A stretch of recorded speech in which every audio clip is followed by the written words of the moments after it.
Mga kapatid, inakusahang chismosa, ilusyonada, iskandalosa ni Rida ang sinasabing di umano kirida ng kanyang kinakasama na si Raquel. At matapos nga ang halos 1 taon at kalahati, pumutok si Rida at binalikan itong naging relasyon ni Raquel at ni Jofil. So nung gabing yon, ano ang dahilan mo, Rida? Bakit ka nagpunta kay Lizelle? Hindi po, nakisilong lang po ako kasi po umuulan. Dala ko po yung anak ko. Okay. Wala po akong masilungan kasi po wala pong mga ano doon eh. Di So po ngayon, ako maganda. kinausap ka ni Lizelle. Opo, sinabi po niya na, ay Rida, sabi pala ni ako daw po nagmakaawa, ako daw po nakipag-usap sa kanya. Nangyari po doon sa binyag, nag-usap po kami, siya pong lumapit sa akin po, yung si Raquel. So, nagalit ka na naman dun sa sinabi ni Sinabi po kasi niya Lizelle. na nagmamakaawa po ako eh. Kung nagmamakaawa ko, dapat sa patay pa lang sinusundan ko kayo, di ba? Di mo masagot. Tama. Dahil alam mong hindi ako gumagala, Raquel. Alam nyo, nauunawaan ko kayo na mga babae kayong nasaktan, may damdamin kayo, nagalit kayo, may sinabi lang ganito, nasaktan na kayo. Bakit? Dahil nga mga bata pa kayo. So, sa bawat problemang nangyayari, ang sagot ninyo, emosyon. Ang sagot nyo palagi, makipag-away.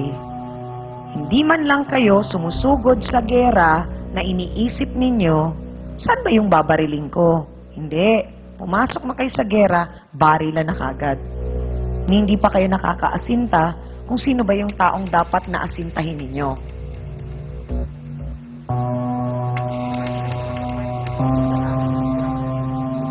So kung gusto niyong malaman kung sino ang dapat ninyong asintahin, ay yun na yung kinakasama mo, Rida, at yung naging karelasyon di umano ni Raquel. Tawagin na nga po natin si Jofil Mangupag. Pasok!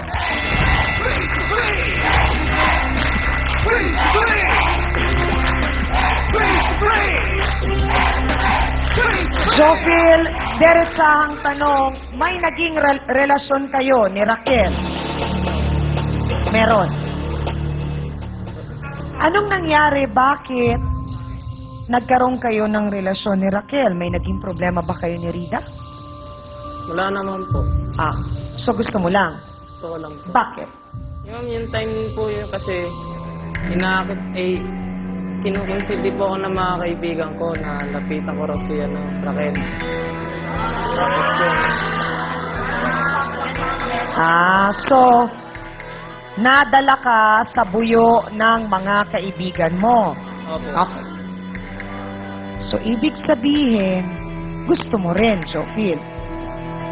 Opo, kasi may time po na lagi na lang si Rita nagbubong nga sa akin. Pag galing ko po sa trabaho, lagi rin siya nagagalit sa akin. Wala naman Kasi dahil. Jofil, alam mo, sa totoo lang, sa nakikita ko, parang hindi ka pa handa maging ama at magkaroon ng pamilya.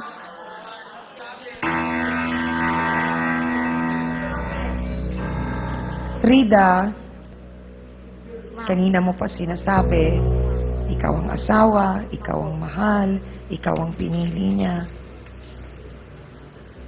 Pero gaano katotoo, Jofil, ang sinabi mo sa researcher namin, may plano ka nang hiwalayan si Rida.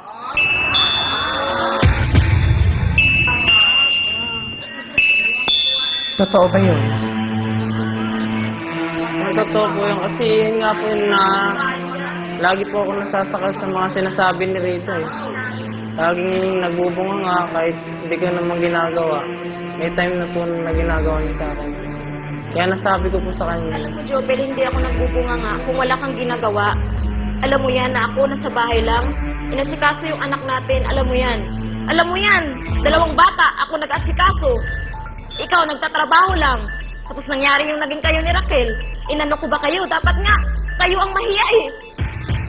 Naintindihan mo rin ba, Jofil, na napakahirap at napakasakit para kay Rida yung ginawa mong yun? Sana pala sa umpisa pa lang, kung hindi ka pala handa, hindi na lang kayo nagsama. Nangyari po yung mamang lagi kong sinasabi sa kanya. Sabi ko, kung ganyan, Jopel, na ayaw mo na sa ba't ayaw mong sabihin? Bakit ganito pa, ganun. Tapos nangyari na po yung umalis na po ako sa kanila, tumawag po siya sa akin. Ganun daw po, kasi daw po nakulong daw po sila. Tinulungan ko po sila ng kaibigan niya. Bakit hindi mo siya hinayaan at yung mga Kasi magulang po, na ang iniisip tumulong ko sa po, may kanya? utang na loob po ako sa kanila. Kasi po Bakit? ako, wala na po akong mga magulang. Patay na po. Okay. Alam po ni Jopel yan. Kaya po sa kanila po ako sumandal. Hindi po nila naintindihan niya po yung side ko. Patay na po yung papa ko. Ang mali yung mama ko, wala na. Hindi na po ako iniintindi. Wala naman po akong kasalanan. Kaya po nahinto Wala ka rin ako. kapatid. May kapatid ako, kaso hindi ko na po alam kung nasan sila. Napakasakit isipin, Jofil, na Hindi na ako naintindihan. sa lahat ng mga pangyayaring yun kay Rida, parang dumadagdag ka pa doon sa sama ng loob niya. Lalo na po, buntis ako. Dapat maintindihan niya po ako dahil iniisip ko po yung kapakanan ng anak namin. Nais po naming tulungan ang mga kabataan na ito na masolusyonan ang isyu pong kanilang pinagdadaanan. Kaya po nararapat lang na makausap po sila ng face-to-face at puso sa puso kasama ang ating trio tagapayo. Marunong naman po ako magpatawad eh. Kasi po ayoko na po ng gulo, lalo na lalaki lang po yung asawa ko, nagkamali, ganun. Kaya ko po siyang patawarin pati si Rahel. Masyado man matapang kasi yung baka mamaya po pagdating po Yung namin, nanay, matapang. pagkalat-kalat na, ay yan, talo naman yan, ganyan-ganyan po. Ayoko na pong makakarinig po sana ng mga salita. Kasi nagpaparinig po sila Sana lang hangad namin dito sa face-to-face na matapos yung naging counseling, natuto kayo kahit papaano na makinig at umunawa. Dahil gusto namin kayong tulungan, pero kung ayaw ninyong tulungan ang inyong mga sarili, mahihirapan tayong masolusyonan ito. Kaya sana sa huling pagkakataon, mapakinggan yung mabuti, isa puso nyo at isa isip ninyo ang sasabihin ng ating trio tagapayo. Ang mga kabataan ay totoong mapusok ang kanilang mga damdamin at yan ay napakita nyo rito. Sabi nga ng ating bayani na si Jose Rizal, kayo ang pag-asa ng ating bayan.